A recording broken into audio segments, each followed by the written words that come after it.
বিধিবদ্ধ সতর্কীকরণ। মদ্যপান, ধূমপান ও মাদক সেবন স্বাস্থ্যের পক্ষে ক্ষতিকর। Smoking and drinking is injurious to health.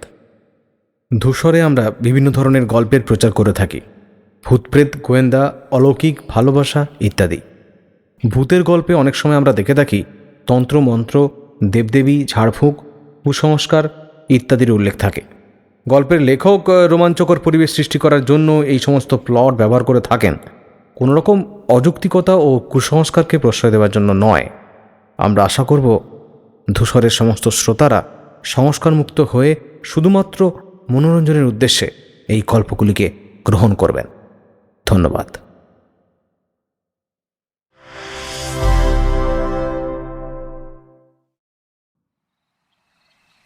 স্টেশনের ওয়েটিং রুমের ভেতরে বাইরে কোথাও অন্য লোক ছিল না। বেয়ারাটাকেও ডেকে ডেকে পাওয়া গেল না। অগত্যা চায়ের আশায় জলাঞ্জলি দিয়ে আমরা কয় বন্ধু বেশ করে র্যাগ টেনে ইজি চেয়ারে শুয়ে পড়লাম। মাঘের শেষ যদিও, শীত কিন্তু বাংলাদেশের পৌষ মাসের চেয়েও বেশি। রমেন বললে, একটু চা হলে। ওয়ে, তোমরা যা বোঝো করো, আমি কিন্তু চা নইলে রাত কাটাতে পারবো না। বসো তোমরা, দেখি একটা ব্যবস্থা দেখি।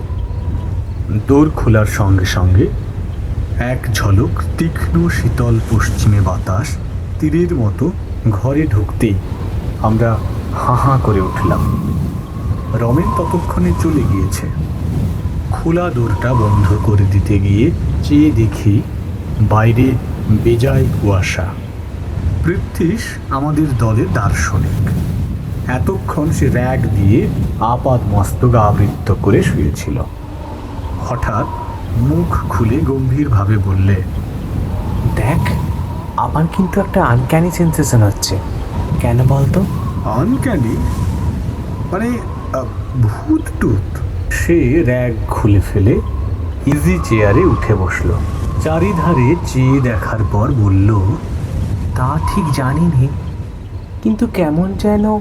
আমরা সকলেই ততক্ষণে পুনরায় খাড়া হয়ে উঠে বসেছি। সলিল বললে, এটা বিচিত্র নয়। আমি একটা ব্যাপার জানি, এইরকমই একটা স্টেশনের ওয়েটিং রুমে রাত 10টার পরে লোক থাকতে পারত না। শুধু তাই নয়, একবার অনেক রাতের ট্রেনে এক ভদ্রলোক নেমে রাত্রের মতো স্টেশনের ওয়েটিং রুমেই ছিলেন।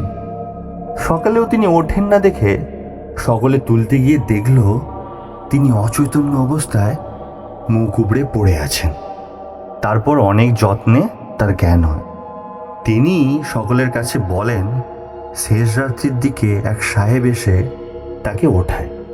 পরে হঠাৎ সে পকেট থেকে খুর বার করে নিজের গলায় বসিয়ে এমন জোরে টানতে থাকে যে কাঁচা চামড়া কাটার অস্বস্তিকর খ্যাঁচখ্যাঁচ আওয়াজে তার সারা শরীর শিউরে ওঠে। তিনি চিৎকার করে লোক ডাকতে যেতেই দেখেন কেউ কোথাও নেই, সাহেবের চিহ্নই নেই ঘরে। তারপর যে কি হলো তিনি আর জানেন না। সেই স্টেশনে ওয়েটিং রুমের বাথরুমটার মধ্যে এক ছোকরা সাহেব ইঞ্জিনিয়ার কি জন্যে একবার ঠিক ওইভাবে গলায় খুর বসিয়ে আত্মহত্যা করেছিল। তারপর থেকে এই ব্যাপার। আমরা সকলে আমাদের বাথরুমটার দিকে চেয়ে দেখলাম। লুপ লাইনের নির্জন পাহাড়ের জঙ্গলের ধারে। লাইনের ওপারে কেবল স্টেশন মাস্টারের কোয়ার্টার এবং লেভেল ক্রসিংয়ের ফটকে দারোয়ানের গুমটি। ওয়েটিং রুমের বাইরে স্টেশনের হাতার পরেই একটা ছোট্ট পান সিগারেটের ও চায়ের দোকান। দিনমানে এমনকি সন্ধ্যার একটু পর পর্যন্ত দেখেছিলাম। তারপর থেকেই আর দোকানের পাত্তা নেই। দোকান বন্ধ করে চলে গিয়েছে। গল্প ভালো জমতে না জমতে হঠাৎ দোরটা খুলে গেল। একটা কুলির হাতে কাঁসার থালার ওপর গোটা আষ্টেক পেয়ালা ভর্তি চা নিয়ে হাসি মুখে ঢুকলো রমেন। ঢুকেই বললে, হ্যাঁ, দেখেছো, where there is a will there is a way। আমি বলেছিলাম না চার ব্যবস্থা করবই। স্টেশন মাস্টারের সাথে আলাপ হয়ে গেল। তার বাড়িও আমাদেরই জেলায়। তিনি বললেন, বিলক্ষণ, আপনারা ভদ্রলোকের ছেলে, বাঙালি, চা খাবেন এ তো সৌভাগ্য। ছাড়লেন না কিছুতেই, নিজের বাসা থেকে তৈরি করে পাঠিয়ে দিলেন। রমেনের কথা শেষ হতে না হতে দৌড় ঠেলে এক ভদ্রলোক ঢুকলেন। রমেন প্রায় খেলার পুতুলের মতো লাফিয়ে উঠে বললে, আরে এই যে মিত্তির মশাই, আসুন আসুন। পরে আমাদের দিকে চেয়ে বললে, ইনি এখানকার স্টেশন মাস্টার হরিদাসবাবু। ততক্ষণে হরিদাসবাবু টেবিলের সামনের হাতল শূন্য কেদারাতে আমাদের সকলের উদ্দেশ্যে অভিবাদনের জন্য হাত উঁচু করে গরুড়ের মতো বসে আছেন। মিত্তির মশাইয়ের বয়স 45-এর কম নয়। দেহারা গড়ন, কানের পাশের চুলগুলোতে বেশ পাক ধরেছে, গোঁফ দাড়ি কামানো, পশ্চিমের আটা জলে বেশ স্বাস্থ্যবান শরীর। আমি জিজ্ঞাসা করলাম, আপনি এখানে কতদিন আছেন মিত্তির মশাই? আগে এই আসছে ফেব্রুয়ারিতে 1.5 বছর হবে। বড় কষ্ট মশাই, মাছ তো একেবারে মেলেই না, বাঙালির মুখ মোটে দেখতেও পাওয়া যায় না। তাই আপনারা আজ এসেছেন শুনে ভারী আনন্দ হলো। উনি চায়ের কথা যেমন তুললেন, আমি বললাম, তার আর কি, আমার বাসা যখন নিকটেই রয়েছে তখন কি আর। তা আপনারা কতদূর যাবেন সব? আমরা সাইকেলে দিল্লি যাব বলে বেরিয়েছি। ওপার থেকে আসছে কিনা এইখানে নদী পার হয়ে ভাগলপুরের পথ ধরে গিয়ে গ্র্যান্ড ট্র্যাঙ্ক রোডে উঠবো ইচ্ছে আছে। ভাগলপুরের গাড়িটা ঠিক কটায় পাওয়া যাবে কাল সকালে? তারপর অনেক কথাবার্তা ও আমাদের ভ্রমণ সম্বন্ধে অনেক কৌতূহল পিপাসু প্রশ্নের উত্তর এবং কথিত ট্রেন ঘটিত নানা আবশ্যকীয় সংবাদের আদান প্রদানের পর কথাবার্তার বেগ মন্দ্রীভূত হয়ে পড়ে। কারোরই ঘুম পাচ্ছিল না। বিশেষ করে গরম চা খাবার পরেই আলস্য ও তন্দ্রার ভাবটা কেটে গিয়ে সকলেরই শরীর যেন বেশ তাজা হয়ে উঠেছিল। নানান কথাবার্তার শেষটাকে পুনরায় খোঁচা দিয়ে প্রদীপ্ত করবার জন্যই আমি হঠাৎ বলে উঠলাম, হ্যাঁ মশাই, আপনাদের এই ওয়েটিং রুমে ভূত ট্রুত নেই তো? এই প্রশ্নের পরে সলিলের সেই অজ্ঞাত স্টেশনটির বাথরুম ও ছোকরা ইঞ্জিনিয়ার সাহেবের গল্প পুনরায় ফিরে এলো।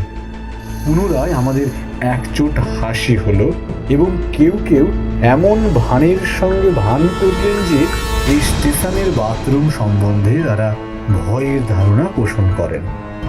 রমেন বললে, যত সব গাঁজাঘুরি কথাবার্তা। হরিদাসবাবু অনেকক্ষণ কোনো কথা বলেননি। আমাদের উপহার দেওয়া সিগারেটের চতুর্থটির ছাই ঝাড়তে ঝাড়তে তিনি হাই তুলে খাড়া হয়ে বসলেন। বললেন,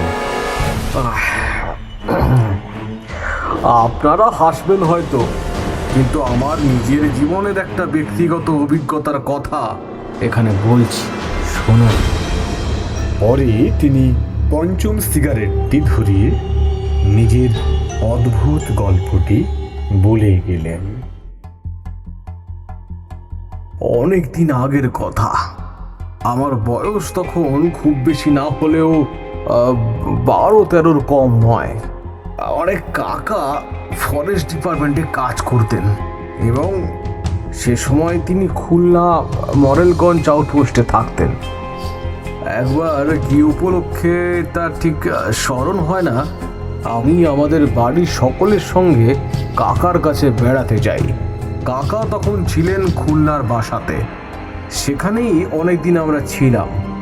বেশি দিন থাকবার কথাবার্তা হওয়াতে আমি সেখানকার একটা স্কুলে ভর্তি হয়ে গেলাম। আমরা পুজোর পরটাতেই সেবার খুলনা যাই। কয়েক মাস পড়বার পরে গ্রীষ্মের ছুটি হলো প্রায় 1 মাসের ওপর। কাকাকে ধরলাম, তার সঙ্গে তার কার্যস্থান ওই মরেলগঞ্জে যাব। কাকা আমায় নিয়েও গেলেন। সেই সময়টা মধু সংগ্রাহকদের লাইসেন্স নতুন করে করবার সময়। কেউ ফাঁকি দিয়ে পুরনো লাইসেন্সের বলে জঙ্গলে মধু সংগ্রহ করে কিনা পাহারা দেওয়ার জন্য ফরেস্ট ডিপার্টমেন্টের বোট ও স্টিম লঞ্চ সব সময় সুন্দরবনের নদী, খাড়ি ও খালের মধ্যে ঘুরে ঘুরে পাহারা দিত। কতবার আমি কাকার সঙ্গে ওই সরকারি বোটে সুন্দরবনের মধ্যে বেড়াতে গিয়েছি। আমার মনের মধ্যে ওই সুন্দরবনের একটা অপূর্ব স্বপ্ন ছবি মুদ্রিত আছে। তখন আমি ছেলে মানুষ, সবে 13। শহর থেকে গিয়েছি। সুন্দরবনের অপূর্ব বন্য সৌন্দর্য এই 1 মাসের প্রতিদিন আমার ক্ষুধার্ত ব্যগ্র বালক মনে কি আনন্দের বার্তা বয়ে আনতো তা আমি মুখে আপনাদের বোঝাতে পারি না। আর কখনো সে দেশে যাইনি। অনেক দিনের কথা হলেও এখনো মাঝে মাঝে সুন্দরবনের ওই বিশেষ করে জ্যোৎস্না ওঠা সুন্দরবনের ছবি, অপরিসর খালের সঠিক জঙ্গলে ভরা ঢালু পাড়, নতুন পাতা ওঠা গাব গাছের ও বন্য গোল গাছের সারি, খাড়ির মুখে জোয়ারের শব্দ। উফ, যখনই মনে হয় একটা জিনিসের জন্য বেদনায় এই বয়সেও মনটা কেমন করে ওঠে। সেদিনের কথাটা আমার বেশ মনে আছে। সুন্দরবনের সেই অংশটা তখন জরিপ হচ্ছিল। তাদের একটা বড় লঞ্চ বড় গাঙের মাঝখানে বাঁধা থাকতো। দুপুরবেলা সেদিন সেই লঞ্চটাতে আমাদের নিমন্ত্রণ ছিল। 4-5 জন আমিন, একজন কানুনগো, একজন কেরানি, এরা সবাই বাঙালি। সব শুদ্ধ 7-8 জন লোক ওই লঞ্চটাতে। খাওয়া দাওয়াটা খুব গুরুতর রকমের হলো। তারপর একটু গান বাজনাও হলো।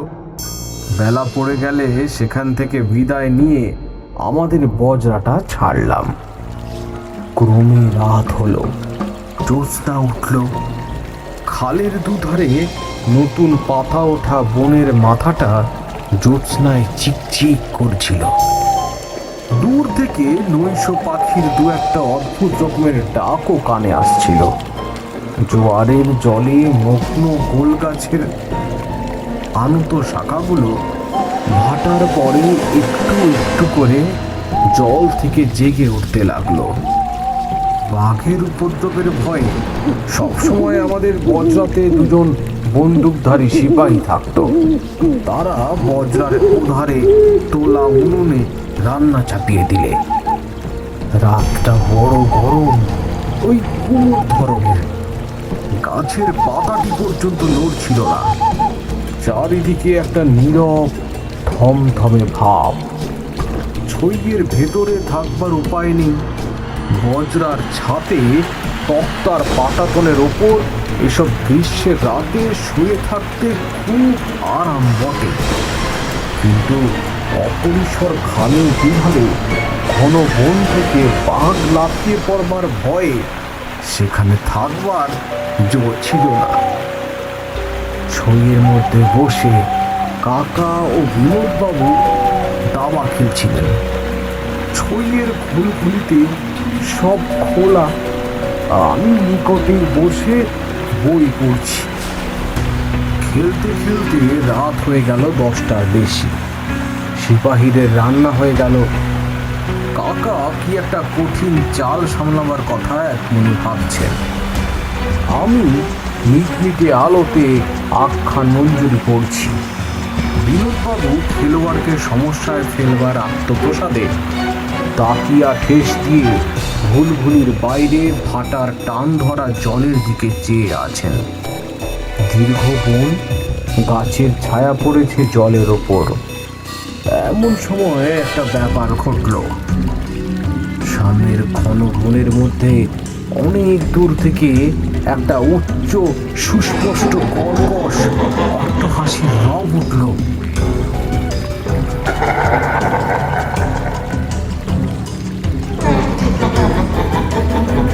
অবিকল মানুষের গলার আওয়াজের মতো হলেও মনে হলো যেন একটা অমানসিক অস্বাভাবিক স্বর। আমরা কিছু ভাববার পূর্বেই সেই রকম আর একবার এবং তারপর আবার হাসির শব্দটা এত উচ্চ ও তীক্ষ্ণ যেন মনে হলো বনের গাছপালাগুলো কেঁপে কেঁপে উঠছে। মাটিও যেন কাঁপছে, আমাদের ভোরটাও যেন দুলে উঠছে। সিপাহীরা তাড়াতাড়ি খাওয়া ছেড়ে উঠে এলো। কাকা, বিনোদবাবু, আমি সকলেই ছইয়ের বাইরে এলাম। গাছপালা ছবির মতো দাঁড়িয়ে আছে, কোথাও হাওয়া নেই, পাতাটি পর্যন্ত নড়ছে না। সম্মুখে জ্যোৎস্না রাতের চাঁদ বন গাছের আড়ালে ঢলে পড়েছে। বিনোদবাবু বললেন, কে মশাই রামবাবু, ব্যাপারটা কি বলুন তো? মাঝিরা ভারী ভয় পেয়ে গিয়েছে। তারা বজ্রার বাঁশতুলের তলায় গোল হয়ে দাঁড়িয়ে এক দৃষ্টি বনের দিকে চেয়ে আছে। আমরা সকলে ছইয়ের মধ্যে ঢুকতে যাচ্ছি, এমন সময় আবার সেই হাসির শব্দ উঠল। শব্দটি এত দূঢ় ও মর্মস্পর্শী যে আমাদের সকলের গায়ে কাঁটা দিয়ে উঠল। মাঝিরা দুই কানে হাত দিয়ে বলল, হে আল্লাহ, হে আল্লাহ, হে আল্লাহ। কাকা ও বিনোদবাবু ছইয়ের মধ্যে পরস্পরের মুখ চাওয়াচাই করলেন। কাকা বললেন, মশাই হাই না নাকি? কিন্তু তার মুখ দেখে ও গলার স্বর শুনে মনে হলো তিনি কথাটা নিজেই বিশ্বাস করেন না। তারপর পরামর্শ হলো নৌকাটা সেখান থেকে সরানো যায় কিনা। কিন্তু ভাটার টান এত বেশি যে বড় গাঙের টান ঠেলে তত রাত্রে কোনো মতেই অত ভারী বজ্রাটা উজানে নেওয়া চলে না। অগত্যা সেখানেই রাত কাটাতে হলো। সবাই জেগে রইল, কারোর চোখে ঘুম এলো না সে রাত্রে। শেষ রাত্রে একবার ওই শব্দটা শুনলাম। বনভূমি নিস্তব্ধ, চাঁদ ডুবে গিয়ে নদী, আকাশ, বন সব অন্ধকারে একাকার। আমার চোখ ঘুমে ঢুলে আসছে। এমন সময় অন্ধকার ভরা গভীর বনভূমির দিক থেকে আরেকবার সেই বিকট হাসি রোল উঠল।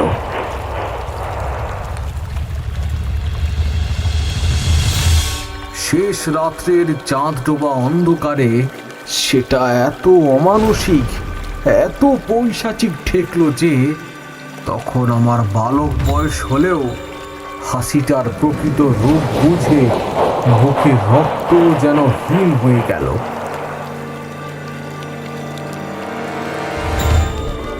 সকালে জোয়ারের মুখে বজ্রা ছেড়ে আমরা দুপুরের সময় স্টিম লঞ্চে ফিরে এলাম। সেখানে সব কথা শুনে প্রধান সারেং খালাসিদের মধ্যে কেউ কেউ বললে ওই শব্দটা এর আগেও তারা শুনেছে, তবে স্থানটা বড় গভীর বনের মধ্যে বলে সেদিকটায় লোক চলাচল খুবই কম। শোনা গেল ওই বনের মধ্যে নাকি অনেক দূরে গেলে প্রাচীনকালের ঘরবাড়ির চিহ্ন পাওয়া যায়। জঙ্গলের মধ্যে শ্রেণীবদ্ধ বৃদ্ধ বকুল গাছের সারি দেখে মনে হয় যেন কোনো সময় সেই সব স্থানে লোকের বসবাস ছিল। সে যাই থাকুক, আজও এতদিন পরে যখনই কথাটা মনে পড়ে তখনই এই কথাটাই মনে হয়। গভীর রাত্রির অন্ধকারে জনহীন জনপদের ধ্বংসস্তূপের চারিপাশে ঘূর্ণায়মান কোনো অভিশপ্ত অশরীরী আত্মা, পৈশাচিক উল্লাস ভরা অট্টহাসি সেদিন কানে গিয়েছিল। তাই হাসির রোলটা যখনই মনে আসে আজও এতকাল পরেও যেন সারা শরীর শিউরে ওঠে।